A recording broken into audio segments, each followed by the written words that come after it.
Šiandieną esame Ignalinos rajone, pagaliau sugrįžome pas mus į ūkį, nes visą laiką, darėme reportažėlis iš skirtingų Lietuvos vietų, o šiandieną nutarėme, kad pasibaigus lietums atvažiuoti pas mus į rajoną, nes mus labai šiemet kankino dideli kritulių kiekiai, kai prasidėjo po šalnų. Iš pradžių šalnos labai stiprios ir aktyvios, pasibaigus šalnoms prasidėjo lietus ir lietaus gavome iš tikrųjų labai daug. Tokių metų mes tikrai neprisimename ir netgi atlikinėti purškimus, visą pasėlių priežiūrą buvo labai komplikuota dėl kritulių kiekio, nes praktiškai kiekvieną dieną. Esame pupų lauke, tai mūsų pati ankstyviausia sėja. Pupos buvo pasėtos ir dabar, kas matome pagal atliktus darbus, tai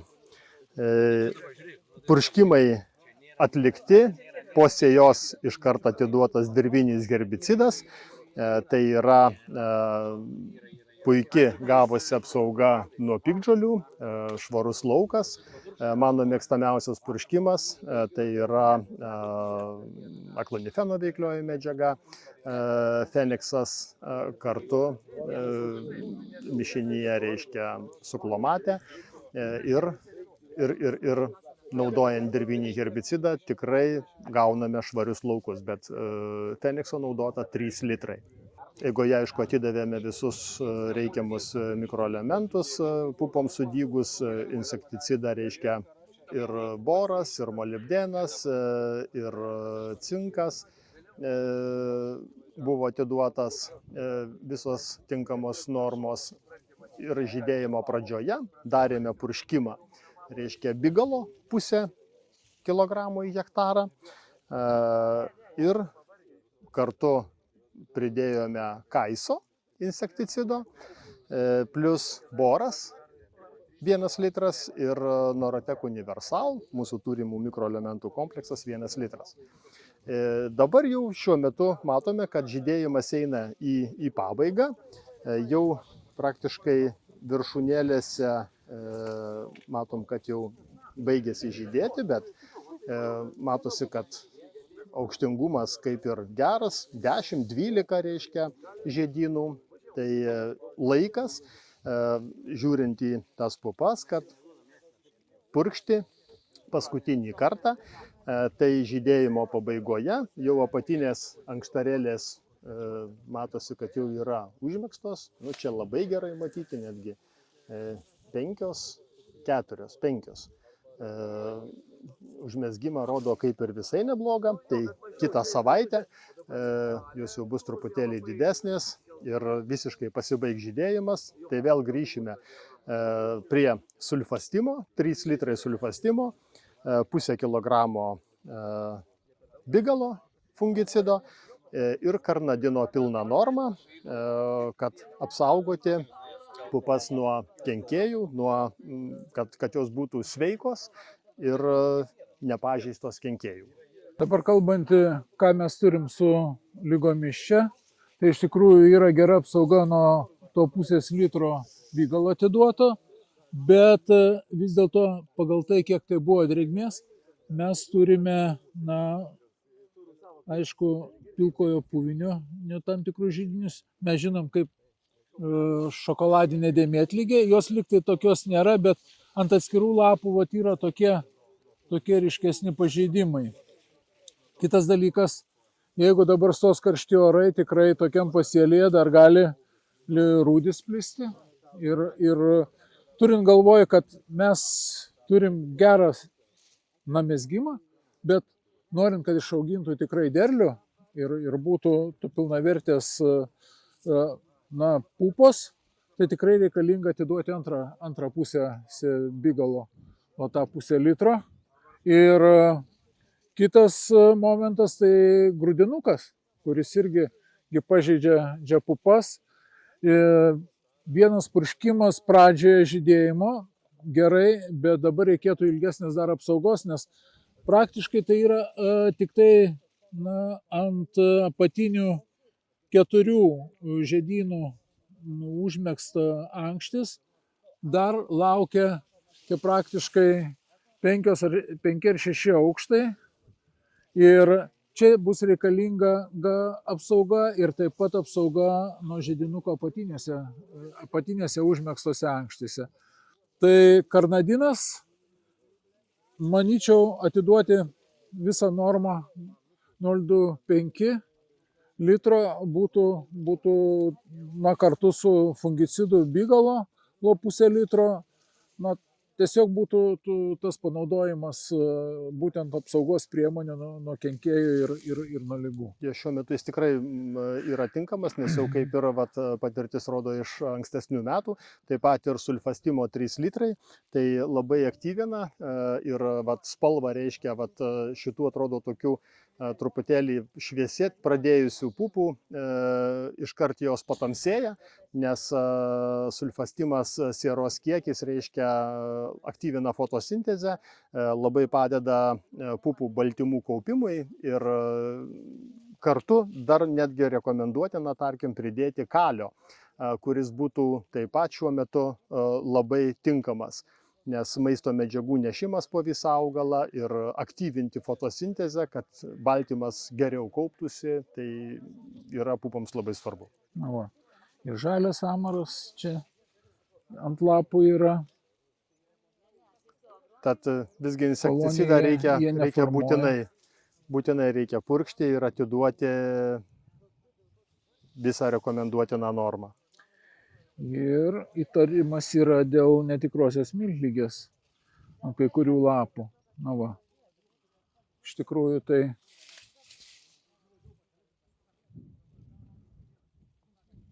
tokia dėmė atrodo kaip ir apdeginimas, bet tikrai labai. Esame žieminio rapso lauke ir amazonitė veislė. Po žiemos peržiemojimas buvo iš tikrųjų geras ir jokio išnykimo nebuvo. Bet prasidėjus šalnoms, kur tikrai buvo didelis pakenkimas šalnų, matom, kad jisai nesugebėjo suaugti, aišku dabar pakrytęs jisai, bet jeigu pernai amazonitė buvo už mane didesnė, tai šįmet matome, kad prie tos pačios auginimo technologijos jinai yra per pusę, gal net ir daugiau žemesnė. Pagal mezgamų ankštarų kiekį taip pat matyti, kad jų yra tikrai gerokai mažiau, nors tie pagrindiniai tokie matom, kad užmezgimo kaip ir yra, bet tikrai daug mažiau nei pernai. Ir toliau prasidėjo visgi tie lietūs, užspaudė tiesiog visą vegetacijos laikotarpį, deguonis buvo praktiškai uždaryta ir vegetuoti, vystytis tam rapsui, pilnai augti, tikrai buvo daug trikdžių. Tad lauksime tiesiog kūlimo ir matysime, ką tie metai ir tas drėgmės perteklius, kokią turėjo įtaką kartu su šalnomis. Jeigu apie ligas, tai galima dabar jau spręsti, kad su jomis yra viskas tvarkoj, iki dabar dar yra išlikę žali lapai, jie, tik tai patys apatiniai jau yra nukrytę, bet kol kas dar aukščiau esantis dirba stiebai, tai tikrai galima tikėtis, kad bus geras užpildymas.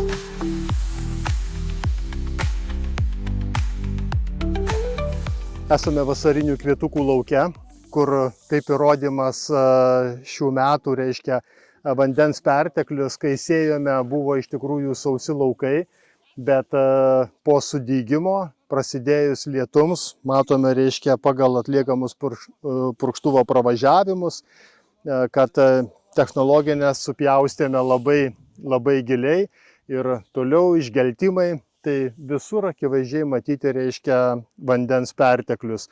Sudygimas buvo labai gražus ir tikėjomės, kad pagal drėgmės kiekį vasarinių kultūrų turėtų būti metai, bet vandens perteklius rodo, kad tikrai taip nėra ir labai didelį pagadinimą padarė būtent tas vanduo. Dabar šiuo metu matome intensyvus žydėjimas ir taip pat pataikyti, reiškia teisingus visus atlikti purškimus, buvo labai sudėtinga.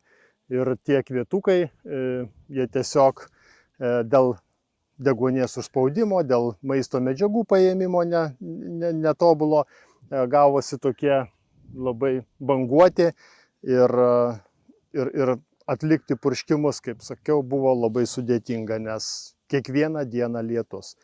Tai dabar tiesiog žydėjimo metas ir jau visi darbai yra atlikti. Kaip jau atrodo ir ką kulsime, tai matysime, aišku, eigoje. Apie ligas, tai reikia pripažinti, nežiūrint, kad jom buvo labai palankios sąlygos iš tikrųjų plisti, bet tikrai fungicidai, nežiūrint, kaip Juozas kad minėjo, kad buvo sunku atlikti purškimus, tai taip, bet, sakyčiau, viskas labai, labai neblogai. Tas, kas yra apačioje nurudę, tai yra būtent dėl drėgmės pertekliaus. Matomai buvo kiek tai kviečių dryžligė pasirodžiusi, bet viskas yra sustabdyta ir viskas čia atrodo gerai. Jie dabar jau yra peržydėję ir, aišku, jau dabar naudoti fungicidus būtų nebetikslinga, ekonomiškai netikslinga. Ir kitas dalykas, mes negautumėm ir efektyvumo nuo varpų fuzariozės, nes jau kaip matom, kokeliai yra visiškai balti ir jie tik tai nenubirėjo dėl to, kad čia dabar nebuvo kurį tai laiką lietaus. Taip. Praėjus lietučiui jie visi nubirės o reiškia prieš pat tikrai labai buvo sunku atlikti, bet turėjome labai gerą sprendimą nuo pernai metų, kadangi ten pernai, kur buvom panaudoję univoką, prieš pačioje pradžioje žydint, po 1,2 litro į hektarą tikrai gavome ženklų derliaus priedą. Tai čia šįmet ir už tai esame atlikę po 1,2 litrai pradžioje, tik pačioje pradžioje žydėjimo univoką purškimą. Tai tikimės, kad kažkokia tai derliaus tikrai bus.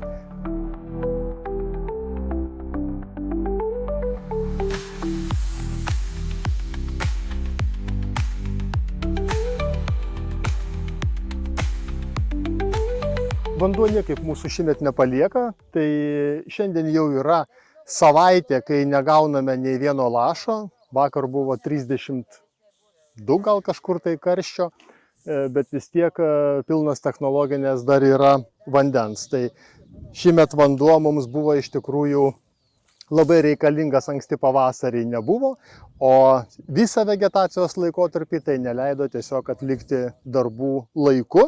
Ir mes tiesiog nukentėjome šiek tiek per atliekamus darbus, nes laiku buvo labai sunku atlikti, kadangi kiekvieną dieną lijo.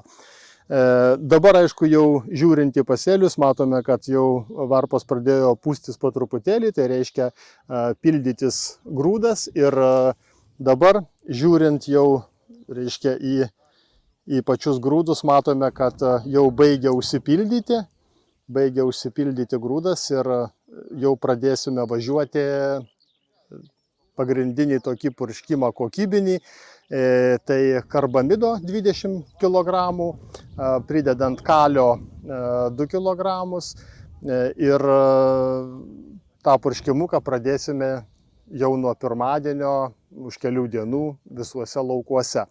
Nes buvo mintis, kad šįmet ir nereikės naudoti papildomai karbamido, bet kai prasidėjo ištisiniai lietūs, niekaip negalėjome, reiškia, matuojant azotą, pagauti reikiamą normą. Visą laiką rodė antiesteris trūkumą ir trūkumą, nors čia veiklios medžiagos yra atiduota 205 veiklia medžiaga azoto.